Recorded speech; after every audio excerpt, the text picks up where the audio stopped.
Hey guys, yeah, first review of the new year. We're a week into the new year. It's 54 degrees, so I'm kind of dressed warm, but not too warm. I don't even have my winter gloves on because these gloves do the job. And it's just too nice. The sun is out. There's little clouds in the sky, but it's just, I just couldn't pass up a ride. I mean, if it was 40 degrees, I probably would have rode today. It's just so nice.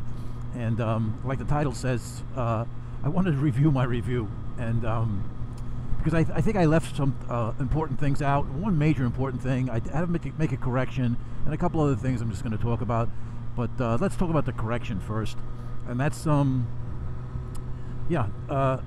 gentleman made a comment, said I said 6,000 miles for your valve clearance, intervals to check the valve clearance, and I don't know where I got 6,000 from, and he said it's 12,000. So I said, yeah, that won't make sense. Why did I say 6,000? And I looked it up in the manual, and it's 12,000. So, and most all Triumphs, I think all of them are 12,000 for. But that was just a correction. Appreciate him doing that. I'll be this, in a couple of thousand or in 1,000 miles, I'll be I'll be looking at the valves, and I don't have to. So, but anyway, it's 12,000. Anyway, I want to make that correction. Also, I know I talked a lot about as far as reviewing a bike, how the suspension, the performance, and all that. But I don't think I really talked about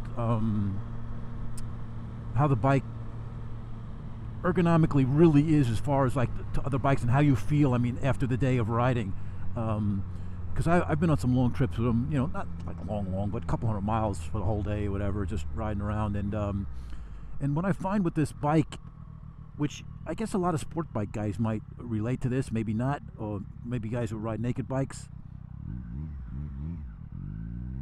Couldn't see that guy's just sticking out too far. Anyway, so is like the GS. Let me compare it to the GS. The GS was a super comfy bike, lots of wind protection, great for a day like this. Not that I'm minding this at all, because I'm riding, but it's, but it did have, I did feel, because I have a herniated disc, lower part of my back, and after a long day, my legs didn't bother me, my arms didn't bother me, but my back would bother me a little bit because I'm just sitting straight up, and constantly, even though it's a really good suspension, I'm constantly feeling that back pain, or not constantly, but that's what I start to feel. Where I start to feel pain is in the back. Nothing excruciating, something I can deal with. But it's funny with a naked bike like this, and it was the same thing with my FC1. I don't get the lower back pain anymore. I just don't feel it, and I feel other fatigue. And that's the difference. And I'm trying to explain this. That's the difference between, I guess, different bikes and the comfort of the bike, and how I say some sport bike guys, you might have problems with your wrist and your legs, but you don't have any problems with your back. So I thought that was kind of something I didn't really mention in the review, that this bike is extremely comfortable for long periods of time, especially on my back. I do feel a little bit more in my legs, but nothing exaggerated, nothing worse than, say on my GS, I used to feel a little bit in the legs, but not much. Come on, bird, get in front of me. And yeah, so overall comfort of this bike for a naked bike, I would just say is like 9 out of 10. It's just a really, really comfortable bike that I mentioned it was comfort and the ergonomics were good and all like that. Even though you're in a little bit of a sporty position, I think this is a great bike for a guy who has a super sport and he wants to get into, a naked bike, maybe for a little bit more comfort, because it's just a perfect happy medium between both. It's not the ideal one. I guess the GS would be ideal, but maybe like an RT would be an ideal, like a BMW, like a sport touring, because you lean forward a little bit, but yet you're still on a really, really comfortable chassis. But that's the end of that. We're talking about we're talking about the RS here. So yeah, it's just so nice out. So that's kind of my overall, that's kind of my review of my review. I didn't really, I do have one more big thing to talk about, but that was kind of my thing that I think I kind of left out, the correction and that part of it. I know I talked about a lot of stuff, performance and everything, and the bike is, been dependable, it's great. All that stuff, which leads me into this, all that stuff is really good as far as performance, dependability, all that is great. But at the end of the day, after you've owned the bike 3 or 4 months, is it a bike you still want to be on? That to me makes it the ultimate review. Now, most reviewers, professional reviewers, they only have the bike for a short time, and they don't, and they're on so many bikes, and so you become like jaded, and so and I'm not saying in a bad way, but you just become jaded. You just like, you just give the specs. Oh, it does this rate, it does this good, it does this good, it does that good, and you don't get that overall feel when the average person's not going to be going through that many bikes. Now, I've gone through a lot of bikes in the last 5 years, but probably 5 or 6 bikes, but the average person's not going to do that. So to me, the ultimate review, if you want to call it a 5-star review or a 10, whatever, best out of 10 review, your highest number, that is to me the ultimate as far as what a review is. If you really, after a couple of months, you still want to go back on the bike.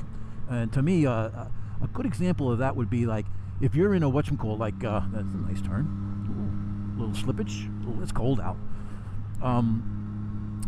If you're whatchamacall, if you're in a like a long ride, you just rode all day with your buddies or even by yourself, whatever. You just a long ride. You stop to have lunch or just stop someplace to relax after a couple, 3-4 hours of riding. After you sit down after that ride, do you like go, man, I can't wait to get home, man, I'm just worn out, or you can't wait to get back on the bike? Well, with me, it happened with all my bikes, the GS, obviously this bike, after I sit down and have lunch with my buddies or anything like that, for a long ride, I can't wait to get back on the bike. And that to me is, it's about motorcycle riding in general, but to me is, I want to get back on my bike. And that's the sign of having a bike, a positive, like a 9 out of 10 bike, a bike that is just perfect in most every way. No bike is totally perfect at all. In fact, I'm going to give you I'll give you my cons and pros of the bike. And but that to me is the perfect, it's just a perfect analogy. It's a perfect review. And you can't get that from the average YouTuber. You just get the basics, how much power it's got, how well it handles, how well it stops, And this thing handles so good. This is I just have so much fun on this bike. And I'm going to be so bummed when I get rid of it.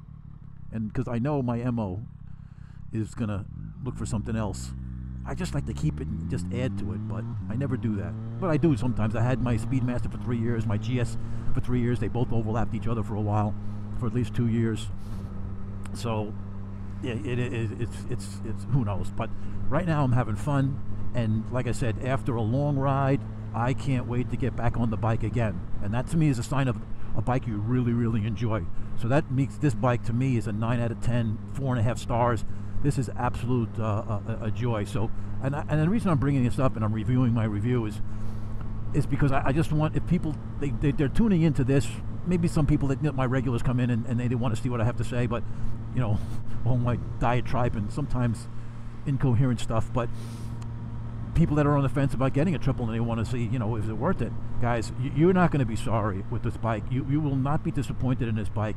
I'm not saying everybody will love it, but I think 9 out of 10 people that ride this bike, if they're looking for a naked bike, or if you're a sport bike rider and you want something still sporty and fun, like if you're on a 600, like a Gixxer or something like that, or a 750, or any of those sport type bikes with clip-ons, and you want something a little bit more comfy, I tell you, you are not going to be disappointed. You are absolutely not going to be disappointed.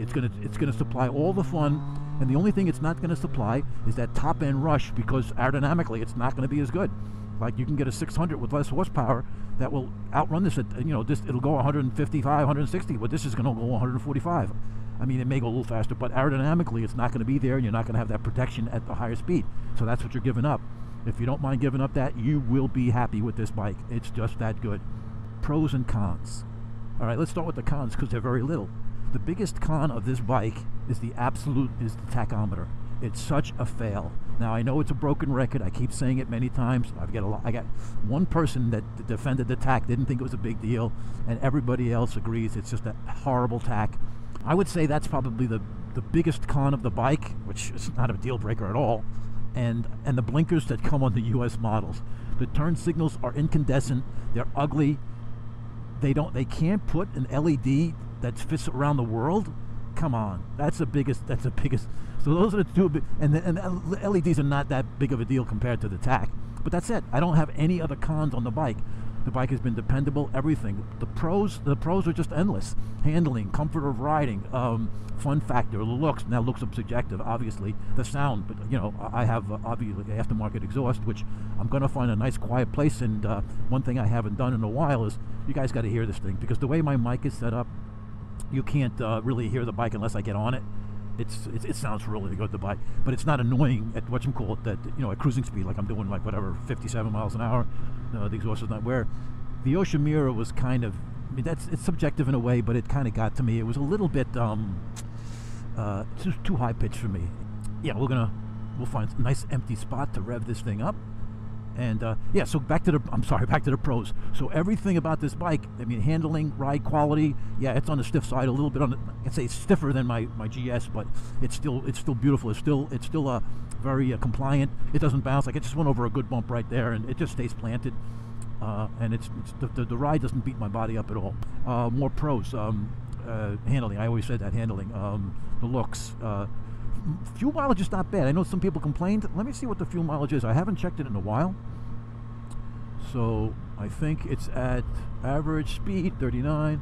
So I'm average fuel miles almost 44 miles to the gallon, and that's mixed riding all the time. So I don't think that's too bad, 44 miles to the gallon. I mean, some guys were complaining they were in the 30s, but me, it's been good. It's been good. Maybe I could just pull over here next to the highway and do some sound bombing. Yeah. Whoa, gotta be careful of this stuff. Okay. Alright, so we don't have to worry about traffic or anything. Let's get this thing into neutral.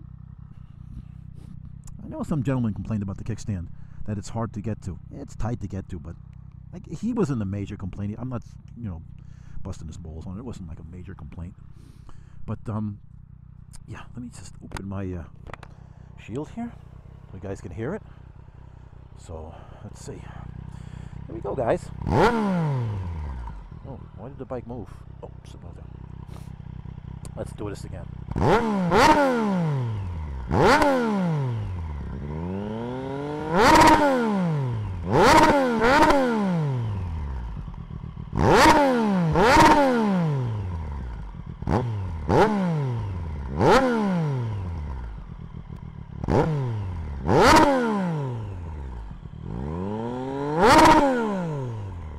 Sounds good, and and it's not annoying. It's only when you open it up it's annoying to other people. But yeah, a gentleman made a comment, and he figured I told him what I did. But so as you can see, I have a different mount. I used to mount my phone over here, and just a clamp on here. So I wanted something in the center. So I went on YouTube, or I think it was YouTube. I forget where I've seen somebody doing it, but I found this on Amazon. This particular one. It's a key wig. It's offset because I was afraid that my setup wouldn't work. It might hit the clamp here. So I offset it down, and so it's a key wig. It's aluminum. It's really good, totally solid, very good piece for like $20-something. And then this is a ram mount that I have so many of these different sizes. And then I use rock form. Now you can use anybody's. I mean, what is it, quad lock? They're just as good. But I like the rock form. I just like the way they work. I'm just happy with that. And that's basically it. And it's just a simple. That's it. It's a simple setup, you know. And if anybody's interested, just I posted some of the parts and everything. I mean, the links to all the stuff I have. But if you guys are interested, I'll do it again. Just ask. But yeah, that's just another whatchamacallit, another thing I did to the bike. But I haven't done much, like I said in the video. I haven't really done much to the bike. I'd like to do other things to the bike, but you know, because I just like spending money. And but yeah, it's I'm so happy with this bike. I'm really happy with this bike, and I know I'm going to be bummed when I sell it because I want something else. But I'm going to try to keep it and then get something else. I want something a lot faster for top speed, something like let's see, a sport touring bike, but a sport touring bike in the sense like a hypersport, like a Blackbird or a Hayabusa. I don't want a Hayabusa because I've sat on them and they stretched out too far. I sat on the ZX14, and that's a nice. I can live with that one, and I just want to try it. And if I don't like it, I'm just going to sell it. But what I need to do is I need to get a sport type bike because I want to try something that's a little bit more sportier and a little faster. And if I don't like it, and just keep this, and then I don't like it, then I can sell it and have this bike, and then maybe just move up to more of a hyper naked bike, you know, something with a little bit more power. But it's hard not to. I mean, there's nothing that I enjoy getting on this bike. Every time I get on this bike, I have enjoyment. I don't say, oh Jesus, you know, like the GS was getting boring to me. It was so good, but I was so bored with the bike because but it was so good. I mean, how do you get bored with something that's so good? It's just terrible, you know. What's the purpose of a review? What's the purpose of a review as far as to you guys? You just want to know technical things and everything, or do you really want to know what it makes you feel like after you've owned it 3 or 4 months, 7 months? Well, I just feel like it's a absolutely cool bike, and I feel really good. I'm very positive when I ride the bike. It just rides so good. It handles so good. It's got more capabilities than my skill level. I'll never be able to push this bike to its absolute potential. So that's kind of good for me. A guy like me, it's perfect because I don't have that skill level. I do got that. I mean, I do got the. Yeah, I'm almost down with the chicken stripes here. Chicken strips. Why do I call them chicken strips and chicken stripes? Whatever. Maybe you guys can correct me. But I'm almost down to them. But that's still. I'm not. That's only little turns here and there. I'm not going like crazy. But yeah. So I guess that's my thing. Is that what's the most important thing as far as a review to you? Just the specs? Because you don't know how you could buy a bike and the specs could be great. Then after a month, what does it mean? It's just, I don't like the bike anymore.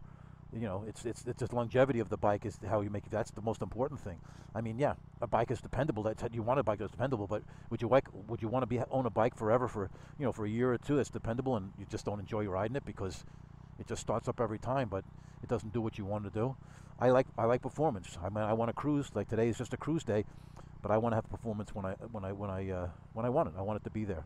I hope you enjoyed my review of my review. I'll have another one out soon. We're gonna have some 50 days this week.